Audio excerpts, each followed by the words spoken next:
People carrying knives are more likely to end up as victims. Weapons escalate arguments and confrontations, sending them out of control. Videos of violence rapidly shared on social media can strike fear into teens watching.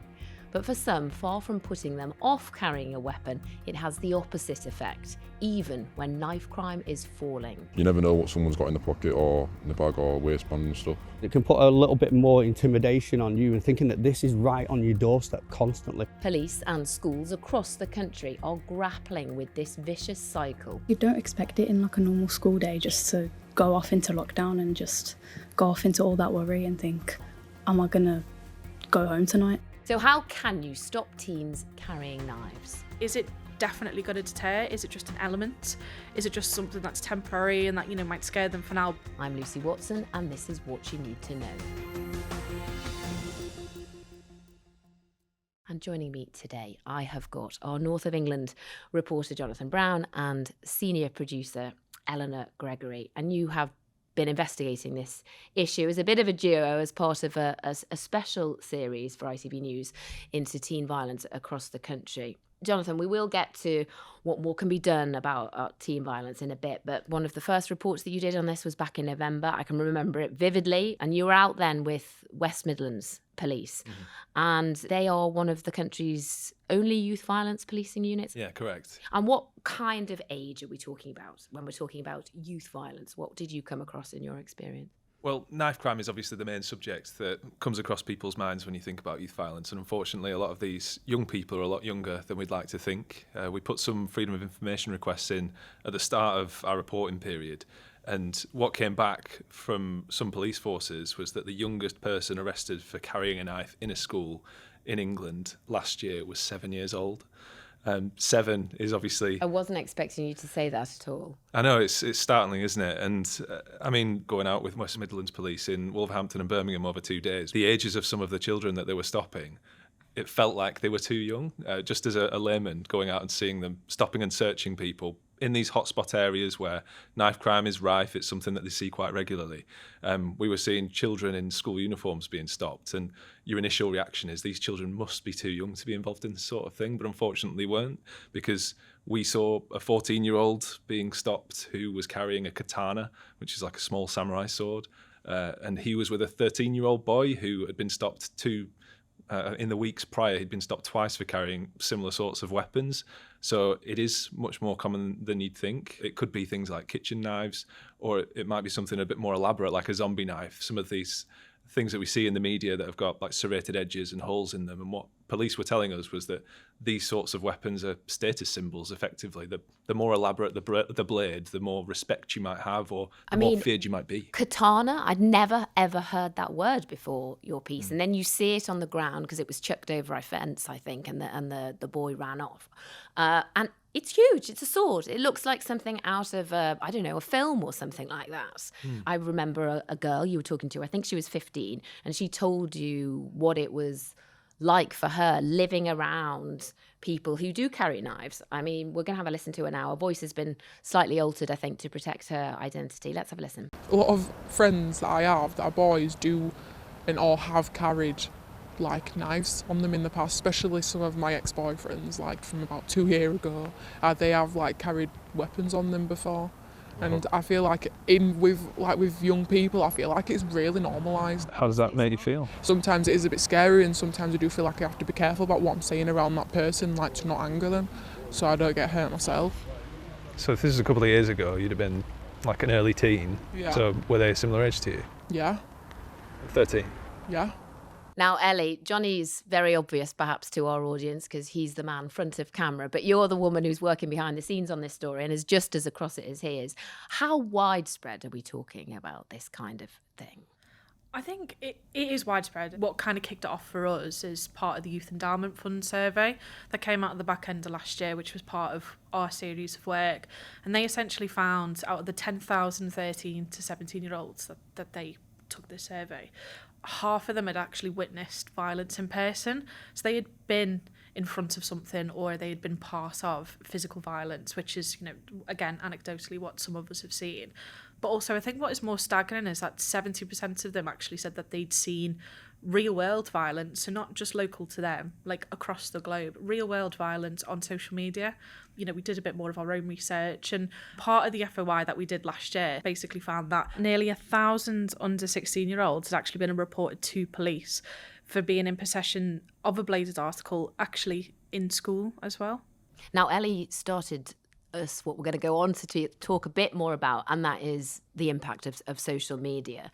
How are teens like getting involved in it? Is it because of that? Are there other reasons why children are more exposed? I think there's a variety of factors at play here. I think a lot of the young people that we came across when we were out with the police were young people that maybe had come through the care system or had different vulnerabilities at home. Some of them lived quite kind of deprived existences, didn't have much at home, maybe didn't have supportive adults, role models, that sort of thing. And that's where maybe people that are involved in grooming, county lines, drug dealing, petty crime, that's where some of these nefarious individuals maybe get involved and exploit those vulnerabilities. And it might just start with someone doing you a favour and buying you a tracksuit or buying you a takeaway at McDonald's, something like that. But then you're indebted to these people. You might feel like you have to do what they say, courier a parcel from place to place, carry a knife to protect yourself, and it escalates from there. You end up with a criminal record and the spiral continues. So there are the various ways in which young people are exposed to this. Social media, I think, just amplifies some of the fears that these young people might have about how safe they actually are. In England and Wales, offences involving knives or sharp instruments decreased by 5% in 12 months up to June of last year. So on the face of it, you think, oh, great, it's falling, knife crime is falling. But that's not, in your experience, the perception among teenagers, is it? Yeah, it's the perception versus the reality, really, that I think we're looking at. When it comes to the perception, like if we're saying that 70% of 13 to 17-year-olds have witnessed real-world violence online, that might be violence that's around the corner from them. One of the young people that we spoke to in one of the pieces that we did showed us a video of a group of girls being attacked on a street not far from where we were filming. And it's these sorts of things that make, according to the youth workers we were speaking to and the young people, it makes them feel like they're under attack and like they need to potentially protect themselves. Whereas, like you say, the reality of the situation in lots of cases, according to the statistics, is that knife crime is going down. And also that some of our big cities, London, for example, we saw some reporting just the other day about the fact that homicides are the lowest they've been in more than a decade in London. Some of the youth workers and people we spoke to in a hospital in London told us that London's never been safer. But the perception amongst lots of young people is that it's just not the case. Now, more recently, one of the reports that you did shows what I found really startling, to be honest. I was based out in America for ITV News around the time of the Sandy Hook shooting, when like a young 20-year-old man went into this primary school in Connecticut and he shot dead 20 children and 6 adults. And I remember reporting on it at the time and thinking, oh, this is America. You know, you can have a gun. And the days afterwards, lots of schools in that area went into lockdown because they were, very on edge about the possibility of someone else might do it in their school. And then in your report, Johnny, it shows just such a drill, just such an alarm going off, children hiding under the desks in schools in this country. Is that what we're at now?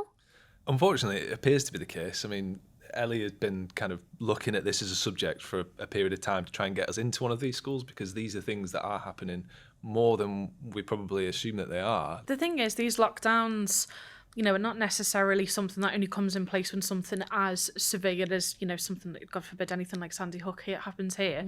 But they can range from a certain different things, different incidences, something as quite as minor, and it's just to protect kids and manage the school. But I think schools, and what we've been told, is that they're doing it more because of issues within like the local community and crime creeping into the school that way, or in severe cases, kids having knives on them and kids having weapons. So How do they work then? So essentially, schools will have like a policy, which most of them are having to take on their own and having to put their own lockdown drill together, like the one that we saw in our report in Birmingham did. And essentially they would do like a practice drill every so often where like an alarm would go off throughout the school, then a message would go around to all the teachers on their phones, all doors would be shut, including like fire exit doors, including the classroom doors. They would be barricaded, the blinds would come down, and the kids would all have to hide under the tables. And it's, as you say, it just even saying that is scary enough. And Johnny, you were there outside the classroom door. What did it feel like for you watching that happen? It was bizarre. It felt really surreal, but like we say, it's a lot more common than you think, that a lot of young people are well versed in this. I think the thing for me was you immediately start to think, what would be the impact of me if I was a pupil in that classroom? And when you speak to some of the kids, you get a real appreciation of the fact that they are well aware that there are lots of potential threats out in the world that they need to potentially guard themselves from. Did they feel okay with that this was the norm and that this was now necessity, maybe? I asked that question and they said it makes you more secure in the knowledge that potentially if something did happen, you would know what to do. But then it also really brings it home to you, the fear that something could happen. For some teachers, it is too much and not what they signed up for, I presume.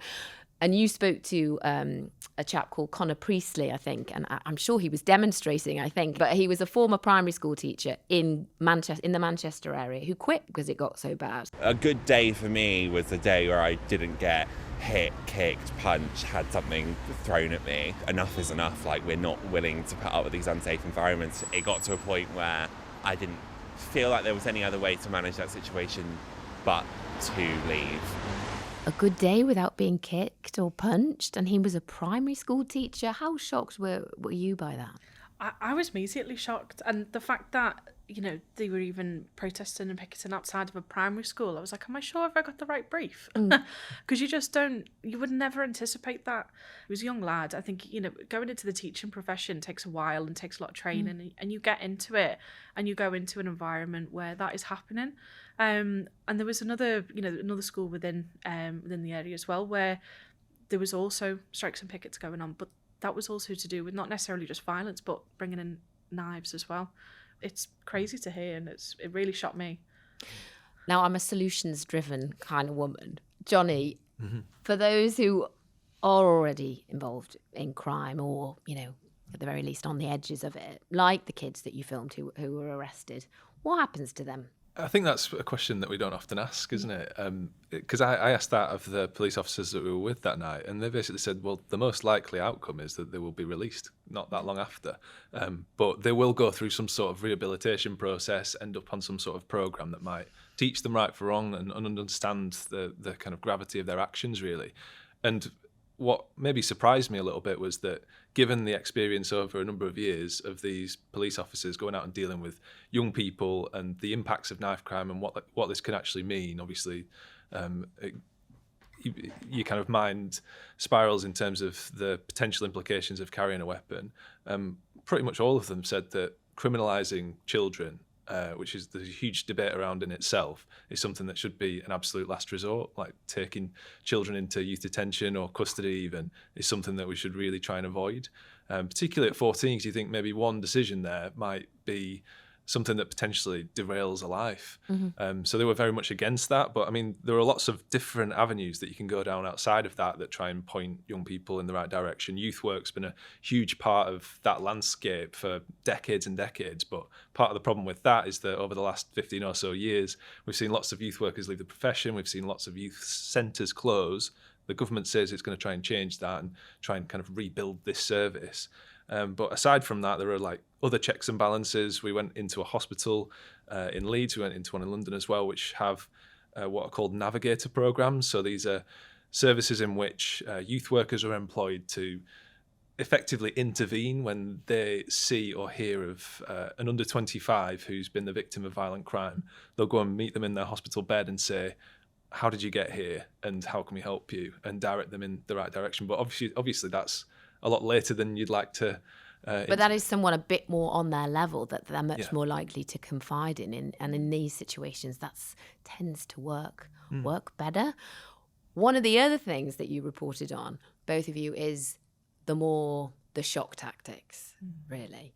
And, there's an element, for me, as a mum of two boys, is that I kind of welcome shock tactics to some extent. But how effective they are in terms of this, I mean, what did you think? Well, first of all, explain to me what they were doing in schools, the police. So police were coming in, and they, would be kitted up. This was in Merseyside, wasn't it? Merseyside Police. It was part of a massive operation that they were doing, and part of that was to go into schools and showcase exactly what a scenario could potentially be like when you are one-to-one with police. So they would, as I say, go kitted out. They would have, they brought in them, the guns and rifles and everything. But it was educational. It was to basically show an incident and, what police could be doing to try and deter kids. One of that being, especially the focus was on knife crime, and they had an example where there was like a bag of fake blood, which this was what made me go, what is that? It really did. My jaw just dropped. How could that not shock a young person who might be thinking, a kitchen knife might not do that much damage. It's crazy, and it probably is scary to watch, and it's kind of puts that perception in place as like, if you did do this, then this is how much blood you would be losing. So they'd stab the bag and they'd give you a countdown as to when you'd pass out. It's quite grim stuff for kids, to a point where kids were leaving the assembly. However, we've put this to police. Is it definitely going to deter? Is it just an element? Is it just something that's temporary and that might scare them for now? But the thing is like, as I've said earlier, and as we've touched on, it's systemic, so that could help in one sense, but we need to be doing a lot more essentially as well. And Johnny, what did you make of the scare tactics? I think what we hear from a lot of these young people is that they carry weapons out of fear, really, and that they feel like they need to protect themselves. And I think if you are then going into a classroom or an assembly hall and saying to young people, this is the danger, this is what could happen, if you lose so much blood, you'll be unconscious, you could go to prison, these sorts of things, then surely you just add into that fear and potentially maybe making them fear the consequences of not carrying a knife almost. I mean, when you speak to Merseyside Police, they say that anecdotally this stuff does work, and that you wouldn't see many people coming out of that room thinking that knife crime or carrying a weapon is a good idea. I mean, the Youth Endowment Fund, which is an organisation we spoke of at the top of the podcast, which looks at the effectiveness of these different approaches. I mean, they say that this sort of thing, scare tactics, whatever you want to call them, have little lasting impact, and in some cases can even have the opposite effect and potentially encourage people to carry weapons. I think it's not the first time that we've seen these sorts of approaches. And as to whether they work or not, I think there's a huge debate. Thank you so much for coming in and for talking to us and just running us through all those experiences that you've witnessed firsthand.